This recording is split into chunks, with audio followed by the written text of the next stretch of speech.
So many new traders struggle with finding entries using the smaller time frame trading cryptos, for example, Ethereum. In this video, I'm going to share with you how I use the smaller time frame to get entries into the market, which increases my risk to reward ratio. So in this case, my point of interest is this monthly inefficiency. Now, all I want to see in this monthly inefficiency is for price to mitigate it, and I'll wait to see a 4-hour break of structure. So the simple way that I do this, knowing what time frame break of structure to use, it's very simple. Don't overcomplicate it. Let's say, for example, my point of interest is this monthly inefficiency. I just count 3 time frames to the left. 1, 2, 3. So whatever time frame that is resting at the left, if I'm counting 3 time frames to the left, that is the time frame break of structure I'm going to use. So let's say, for example, my point of interest is a daily inefficiency. I'm counting 3 time frames to the left after the daily inefficiency, which is 1, 2, 3. So once price mitigates that daily inefficiency, I want to see a 30 minutes break of structure. So back to the chart. Now, in this case, we're working with a monthly inefficiency resting right here. If I clear everything on my chart, you can see the monthly inefficiency very clearly. So the moment price mitigates this monthly inefficiency, I'm going straight to 4-hour time frame to see a 4-hour break of structure from that key level. So we go to 4-hour time frame. Now on the 4-hour time frame, you can see very clearly this right here. This is the monthly inefficiency. If we go back to monthly, I'm going to use a red line to just mark that position, the inefficiency. So I'm using this red line.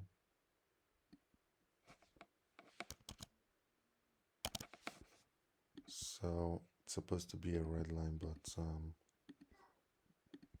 so right here, I mark the open of that inefficiency. So once price mitigates that open, I'm just looking to see a 4-hour break of structure to the upside because the overall market direction is to the upside.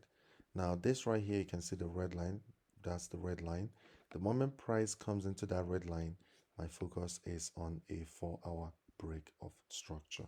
And right here, you can see we didn't really have any 4-hour break of structure. We had this high, low, and then consolidation. Then we eventually broke structure right here. We broke that structure right here. But after that break of structure, price eventually came down, took this low. You can see that very clearly. So the moment this structure got broken, the only thing I would have done would have been to mark from this low to this high and wait to see a 15-minute shift to market structure within this range low and this range high. And you can see very clearly there wasn't any shift in market structure in the 15 minutes time frame within this range because this was the last major move. So the major place I'll focus on would be here because this was the last major move to the downside before going up to break this high. And as you can see in there, there wasn't any shift in market structure. Price literally just came there and went up and then dropped. So I wouldn't even have gotten into a buy. I would have just been on the sidelines and then price came down, took the low again, created a high, created a low, broke structure right here very nicely. The moment this structure got broken, this entire zone is going to be my point of interest. This down close candle before expansion, the broke structure, but I'm making this entire zone my point of interest. The reason for that is because there's inefficiency here and there's low resistance liquidity here as well. And as well, there's also low resistance liquidity here as well. So price can decide to come down to mitigate any of this liquidity. So after that, the next thing I'm doing is to wait patiently for price to come into this position, and I'm waiting to see a 15-minute shift in market structure. Now, take note, I know you must be wondering, why do I have daily open, weekly open?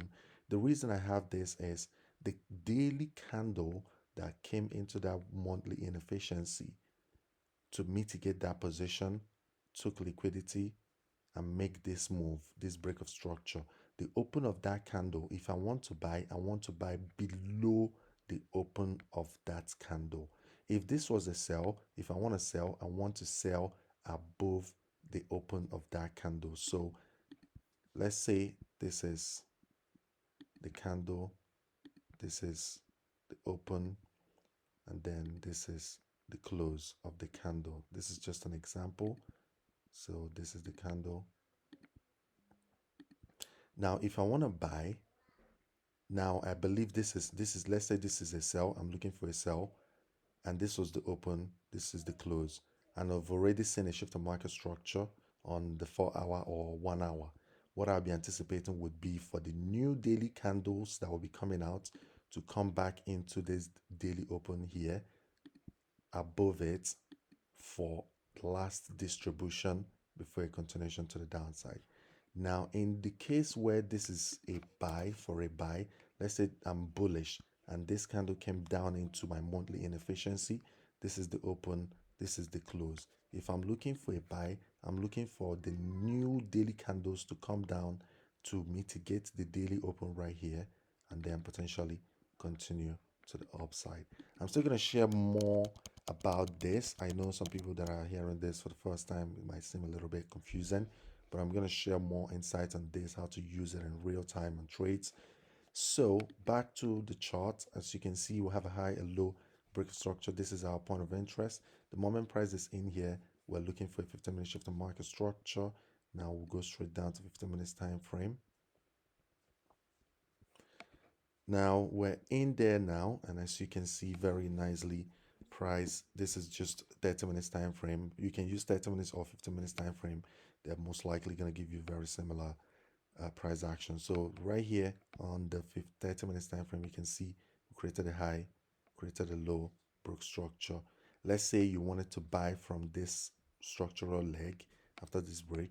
You can see that price eventually came down to run your stop. So maybe you got in, maybe using buy limits order right here, stop loss here. You would have taken a loss right here, which is okay. You're still gonna take loss no matter what strategy you're using. But let's say you still stuck to your guts that you are bullish and you want to see a continuation to the upside, waiting for that 15-minute shift of market structure.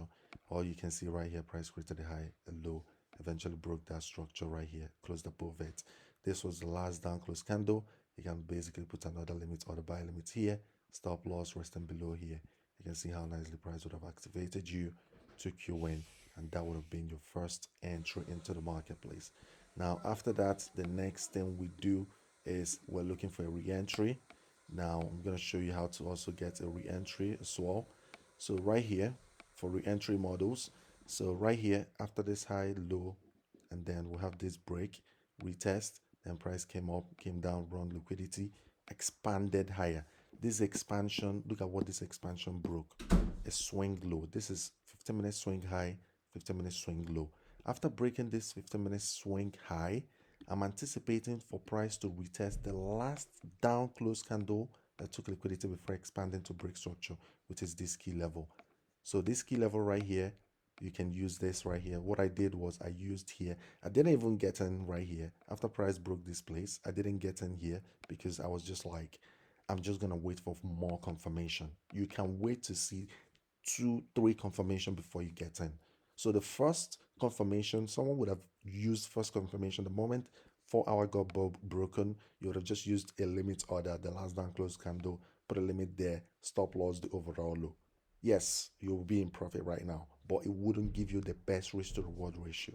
But if you had waited, been patient, price came, broke this first structure, and you got in here, took a first loss, then the second one created another high, another low, broke, you got in, put a limit order, you are already in this trade right here, which would have been at like 1:3 in profit. And then your second entry is this high, this low, swing high, swing low on 15 minutes, broken. This right here will be second entry, entry buy limit here, stop loss here. This was what when I got into the market. My first entry, I used this key level right here. I just used the differential of this low and this high. So I just put my limit order a little bit slightly above here due to slippage, because some brokers, the slippage is going to be bigger, some will be smaller. So just to be safe, I literally just put my entry right there, that black line right here.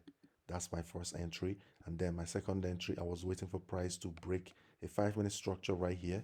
But you can basically see very clearly there was a high here, a low, and then a break of structure. I used this high as second entry. That one has even a higher risk to reward.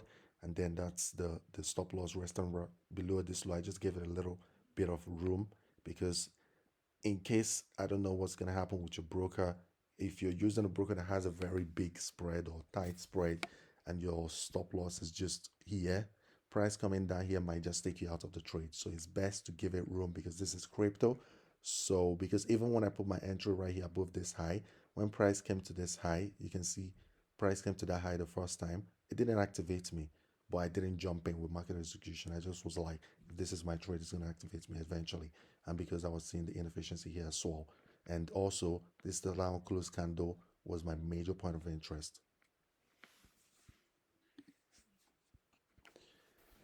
So this right here, entry, stop loss, few pips below here, and we got into the market, and then we saw this expansion. Then after that expansion, we're already in this phase now. This is how I'm trailing my stop loss. I'm trailing my stop loss with the 15-minute structure.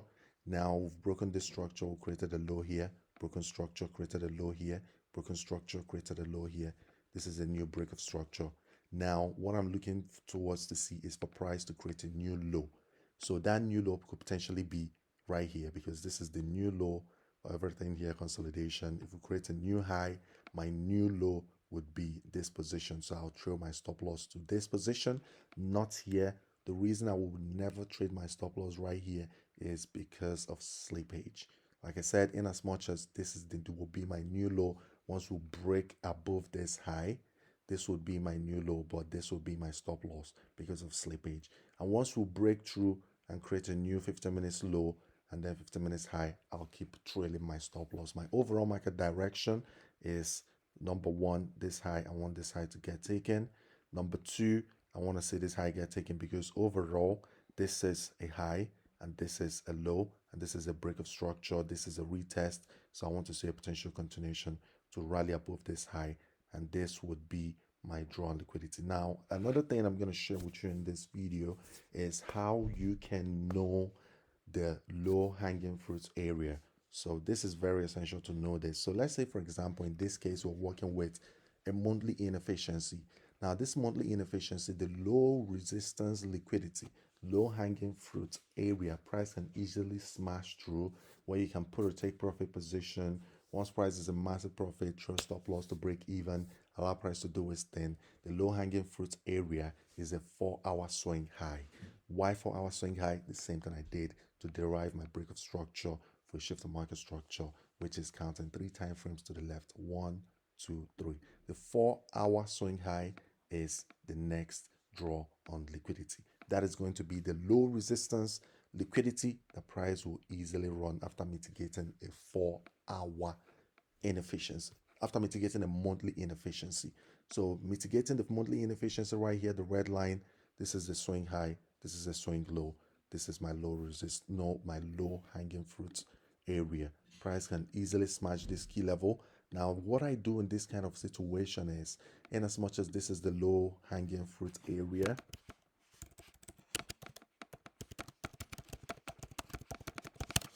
in as much as this is the low hanging fruit area, my take profit position, my first take profit position or area that I'll scale out 50 to 70% of my profit will be this inefficiency resting before the low hanging fruit area.